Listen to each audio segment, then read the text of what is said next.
if you've happened to come across some really awesome art books of Yamato at conventions or wherever you've come across them, you know that there's some really great stuff out there, and that's just the beginning. Here in Tim's collection, it just goes on and on and on for shelves, but it starts here. Tim, tell us a bit about what's on this shelf. Well, books are my first resource because they're so packed with information. So in terms of books alone, the Yamato section starts here. This is actually software. This is a set of typing games that was done for Macintosh back in the late 90s. And what makes those interesting is that they're full of unique animation that was done just for those games. But from here over, these are all books. These are children's books. You can tell because they're on this hard cardboard material. There's a whole bunch of those that you have to dig really deep for because a lot of these just got disposed of. Kids would outgrow them and then they toss them away. But occasionally they would end up with a collector or they would get sold to a secondhand store. And that's how they would find their way to me. Down here, we've got a lot of larger scale books, like the Roman albums that were famous and turned everybody into fans back in the day, right up to some of the new material. This is all Yamato 2199. These are the newest program books for Yamato 2202, which is still ongoing at this point. Of course. Here are the latest fan magazines, fan club magazines. This is, sorry, that's a movie program. Here we go. This is the latest issue of the Yamato fan club magazine. This is the one that just came out in September. Very nice. Issue 19. It's literally brand new. Yeah, it's called Ship's Log. It's quite an interesting artifact. And speaking of artifacts, if we go this direction, there's more Yamato books. And just endless. yeah, this chunk right here is the original fan club magazine from the first issue. There's number 1. It came out in 1978. Oh wow. All the way up to number, let's see, 83, which came out in 1986 or 87. So it ran Yeah. a really long time. Yeah, it sure did. And Amazing. this was the best source for information back in the day. I've done a lot of translating of articles that were published in these magazines. Over here we've got the legendary silver box set. Oh wow. This is what really kickstarted anime publishing. This was a 3-book set done for the first TV series. And as you can see, it's super high-end packaging. I'll say, for sure. And it was the first time anime had ever been treated with this much respect in the publishing world. This is what classic Japanese art books look like. And suddenly this TV show came along, and there was this massive giant set that was made just for that. And this is one of the things that made people realize this is more than just a kid's cartoon. We gotta take this seriously. Yeah.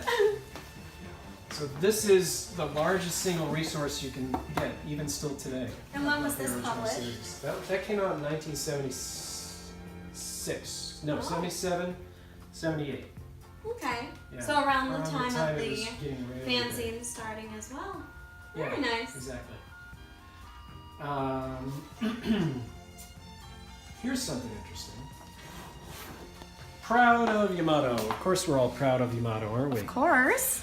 When Yoshinobu Nishizaki died back in 2010, everyone started going through his personal archive of animation cells, and this is one of the things that resulted from that. This is a whole book of background cells of key scenes from the first series Oh man. and promotional art. A lot of this stuff was just locked away. After the animation was done, they put these backgrounds in big storage boxes and they'd vanish. Sometimes they would end up with collectors. Sometimes they would just disappear into somebody's vault. And in this case, they came back out of somebody's vault. And so we got to get this beautiful, high quality color book out of it. It is beautiful. Unfortunately, he had to die to get us this. Man, why does somebody always have to die before the good stuff? I guess that's true in Yamato as well. Yep. Every time someone dies, it motivates the crew to do more. Okay. Starting here, we've got video, all DVD. We move into your Star Blazers here, and then newer stuff here. There's $21.99. These are all Blu-rays, and it's right up to the current version of, or the current volume of 2202. So this is a collection that's still growing. Everything you see here is alive, and it's happening, and it's evolving. Do you feel it's going to be like that always because of the impact? As long as they keep making new stuff, they're going to keep making merchandise, because that's necessary for their economic health. These two shelves, all Yamato music. It's my favorite part. Can't live without that music. And we are extremely lucky these days to have these two sets right here. This is the Sound Almanac, Box 1 and Box 2. And this is the ultimate collection. All the original music from 1974 up to, say, 1983, 84. So over on this end of the room, we've got some larger scale publications. Everything from here over to here is all Yamato, and everything on this shelf is also Yamato. And this is where I've put together all my little scrapbooks of various things I've collected over the time. Oddball movie flyers and advertising and different forms of print media that come in handy. When did you start doing those? Probably my entire life. Oh, wow. Well, I can't say that. I first learned about all this back when I was in high school. But every time I found something, whether it was a magazine article or a little flyer or a clipping, I'd grab it and I'd put it away. And then eventually they all started finding their way into scrapbooks. I can show you another scrapbook. This was sent to me by a friend of mine who lived in Japan and got her own collection together.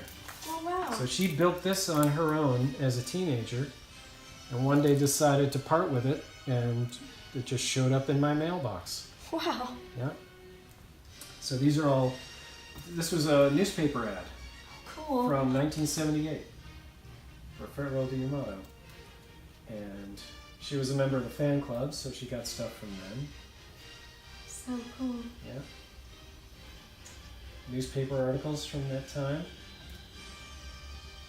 And she was just one of thousands, maybe even millions of Japanese fans who took it to heart and came up with their own collections, and I was just lucky enough to be an inheritor of this one. It's beautiful. Yeah. And you can tell all of it is just, it's so homemade. It's Very, wonderful. very carefully preserved. Yeah.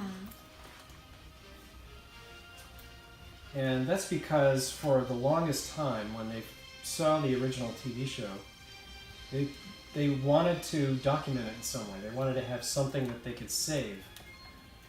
And there was almost nothing out there, so when it finally started to appear, it was extremely valuable to them. And they gathered it up everywhere they could find it. Prior to that time, all they could do was take photographs of their TV screens, and I was hoping to find one of those here because I know there is one.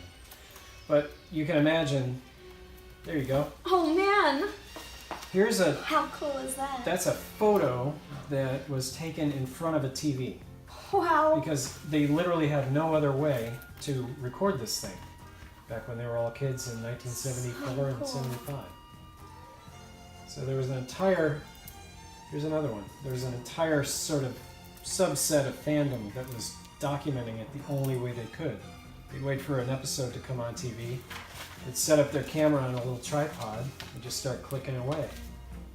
And most of the time they ended up with something blurry, but at least it was something. But it was right? something they could remember it by. Yeah. And that happened all the time over here too with people who, wanted to take pictures of like concerts on TV that they didn't know if they would be able to see again. So awesome. This is the single largest Yamato book that's ever been made in terms of paper size. And it's a children's book. It's a retelling of the original. with artwork that's never appeared in any other place. I was going to say, it doesn't look familiar at all. And this is all told from Starsha's vantage point. How cool. It's like she's watching the whole thing from Iskandar. This is such beautiful artwork of Starsha. Yeah, and if you can imagine being a little kid with this book, it would Oh be my like, gosh, it would be like the coolest thing ever. yeah, it would be like an IMAX. Oh wow. This is so awesome. That's supposed to be Kodai, Susumu Kodai, but they accidentally drew Mamoru Kodai. I was gonna say, it looks like he's wearing his uniform. Yeah. Did you want to try it on? And this is supposed to be Yuki, but it's Starsha. Yeah, I think Interesting. they got their signals a little mixed there. a little bit. Yeah. There we go, now it's fixed. Yeah.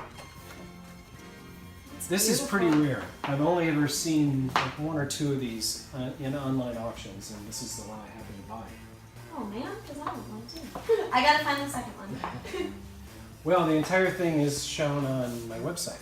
So if you go there, at least you'll have a digital version. So we come back here to the end. This is mostly newer stuff. This is all Yamato 2199. You remember the silver box set that I showed you over on the other side? There's the new version. This is how they decided to pay their respects to that. They did a silver box for $21.99. And once again, super high end, really, really heavy too. And by this time, everybody knows anime is worthy of this kind of treatment. Of course. But, you know, Especially something like Yamato. yeah. This is a complete throwback to the past. They took ownership of it again. And that's something that is so wonderful about $21.99 is that you can tell there is a true love and there's so much paying homage to the original, Right. but still bringing something brand new. Here's one more thing that's kind of near and dear to my heart. This is the complete storyboard set for Yamato Resurrection. Oh, no way. And I got this online. I had to bid for it. Since that time, it came out in book form, but it wasn't quite this big. And I really liked that movie. It took me on... that was one of the first trips I took to Japan to go and see that movie on a big screen. And so when this set appeared in an online auction, I decided I'm going for it. And it was really expensive. I got the whole thing. Obviously worth it. Yep. Not many people are fond of the movie, but it still holds a soft spot in my heart. That's so wild. And this is even before they decided to call it Resurrection. So that's why I labeled it Yamato Rebirth, because that's kind of what we thought it was going to be called. So you didn't have any name for it at all at the time?